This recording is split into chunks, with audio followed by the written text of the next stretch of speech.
गणेश जी की रसोई। बरसों पुरानी बात है। एक घर में एक बड़ा ही आलसी लड़का समर रहता था। वो आलसी तो था ही, किंतु मन का बड़ा ही भोला था। उसने जीवन में सिर्फ खाना और सोना ही सीखा था। समर के घर वाले उससे बड़े ही परेशान रहते थे। ना ही वो घर का कोई काम किया करता था और ना ही कुछ कमाता था। अंततः घर वाले उससे तंग आकर उसे घर से निकाल देते हैं। घर से निकलकर समर अपने लिए रहने तथा खाने पीने का जुगाड़ ढूंढने लगा।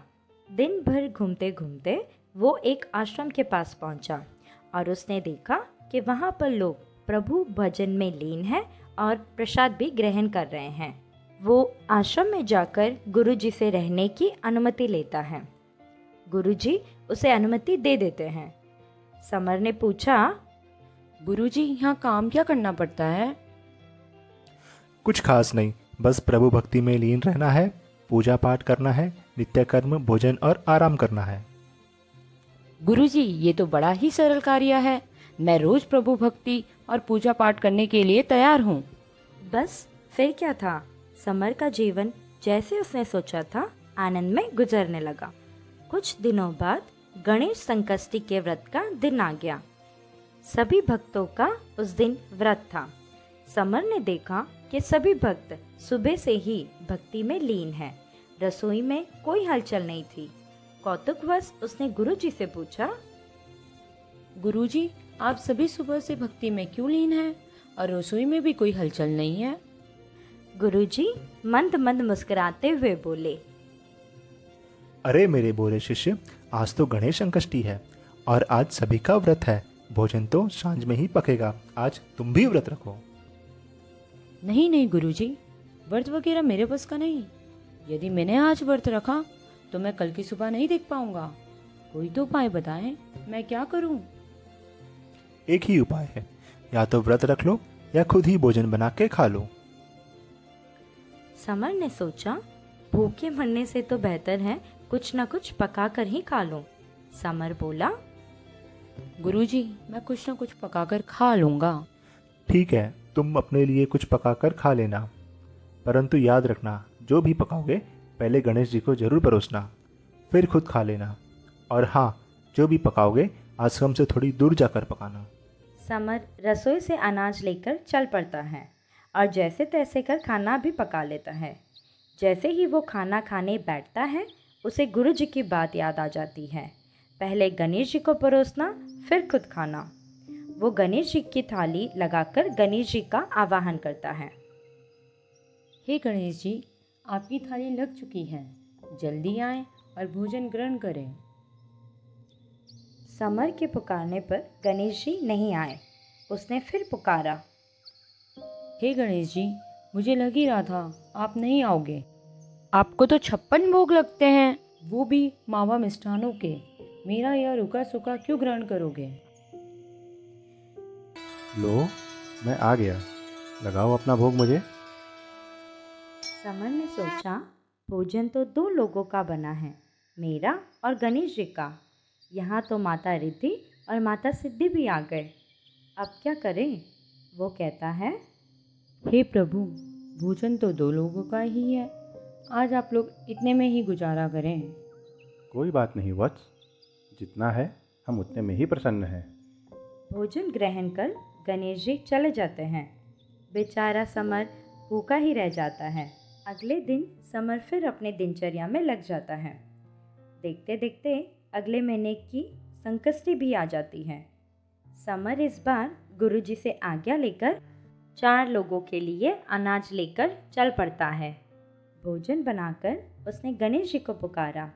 इस बार गणेश जी अपने साथ रिद्धि सिद्धि, कार्तिकेय, मूसक राज और मयूर मोर के साथ पधारते हैं। समर फिर असमंजस में पड़ जाता है। ये क्या हो रहा है? पिछली बार 2 का भोजन था तो 3 आ गए थे। इस बार 4 का भोजन बनाया तो 6 आ गए। समर ने विनती करते हुए कहा, गणेश जी, आज तो 4 ही लोगों का भोजन है, इसे ग्रहण करें। वत्स, जितना है हम उतने में ही प्रसन्न हैं। भोजन ग्रहण कर गणेश जी चले जाते हैं। आज फिर समर का व्रत हो गया। गणेश भक्ति करते करते फिर संकष्टी का दिन आ जाता है। इस बार फिर समर गुरु जी के पास अनाज लेने की आज्ञा लेने जाता है। अरे भाई, तू एक अकेला पेट इतना अनाज क्यों ले जा रहा है? अरे गुरुजी, गणेश जी अपने साथ पूरी बारात ले आते हैं। आपने तो कहा था गणेश जी को पहले अर्पण करना, फिर खुद खाना। उन्हें अर्पण करते करते मैं खुद ही भूखा रह जाता हूँ, इसलिए इस बार ज़्यादा अनाज ले जा रहा हूँ। गुरुजी अनाज ले जाने की आज्ञा दे देते हैं। गुरुजी मन ही मन सोचते हैं, ये बिना खाए रह नहीं सकता और ये कह रहा है कि ये भूखा ही रह जाता है। कहीं ये इस अनाज को बाजार में बेच तो नहीं आता है। गुरुजी समर का पीछा करने लगते हैं, ये देखने के लिए कि समर अनाज का क्या करता है। समर अपने हर बार की जगह आकर बैठ जाता है और गणेश जी को पुकारता है। समर की पुकार सुनकर गणेश जी आ जाते हैं, पर ये क्या, इस बार तो पूरी बारात ही आ गई है। गणेश जी अपने साथ प्रसाद ग्रहण करने भक्त गणों को भी ले आए। गणेश जी ने समर से पूछा, वत्स, भोजन कहाँ है? इस बार भोजन तो मैंने बनाया ही नहीं। क्या फ़ायदा भोजन बनाकर, मैं तो भूखा ही रह जाता हूँ। और वैसे भी मुझे क्या पता इस बार आप कितने आ रहे हैं, इसलिए मैं अनाज ही ज़्यादा ले आया हूँ। अब आप ही भोजन पकाएं और सभी खाएं। समर की बात सुन गणेश जी हंसते हुए बोले, ठीक है वत्स, आज हम पकाएंगे और तुम खाना हम सबके साथ।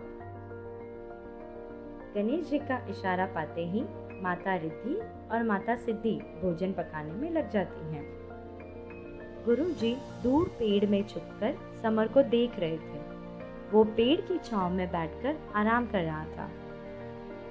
देखते देखते भोजन भी पक जाता है। सभी भक्तगण भोजन ग्रहण करने पंक्ति में बैठ जाते हैं। गुरु जी समर के पास आकर पूछते हैं, समर, तुमने अपने लिए भोजन क्यों नहीं बनाया? अच्छा हुआ गुरुजी, आप भी आ गए। ये देखिए कितने लोग आते हैं प्रभु जी के साथ भोजन ग्रहण करने। तुम्हारे और अनाज के सिवाय मुझे तो कुछ भी नजर नहीं आ रहा है। हे प्रभु, ये आपकी कैसी माया है? भूखे भी रखते हो और अब तो गुरुजी को दिख भी नहीं रहे हो। हे वत्स, वे मुझे नहीं देख सकते हैं। क्यों? वे तो बड़े विद्वान हैं, ज्ञानी हैं, उन्हें सभी चीज़ों का ज्ञान है, तो वे आपको क्यों नहीं देख सकते हैं? वत्स, माना कि वे ज्ञानी हैं, पर वे सरल और भाव विभोर नहीं है, इसलिए उन्हें मैं नहीं दिख रहा हूँ। अरे गुरुजी, ये देखिए प्रभु आपके बारे में क्या कह रहे हैं। आप सरल और भाव विभोर नहीं हैं, इसलिए ये आपको नहीं दिख रहे हैं। गुरु जी की आंखों से आंसू बहने लगे और बोले, सच कहा प्रभु आपने। शायद मेरी ज्ञान का घमंड मेरी भक्ति के आगे आ गया, इसीलिए मेरी भक्ति और भाव में कमी रह जाती है। प्रभु तो वैसे भी भाव के भूखे होते हैं। गुरु जी की मन की बात सुनकर गणेश जी ने गुरु जी को भी दर्शन दिए तथा सभी ने पेट भर प्रसाद ग्रहण भी किया। तो दोस्तों, ये थी कहानी गणेश जी की रसोई की।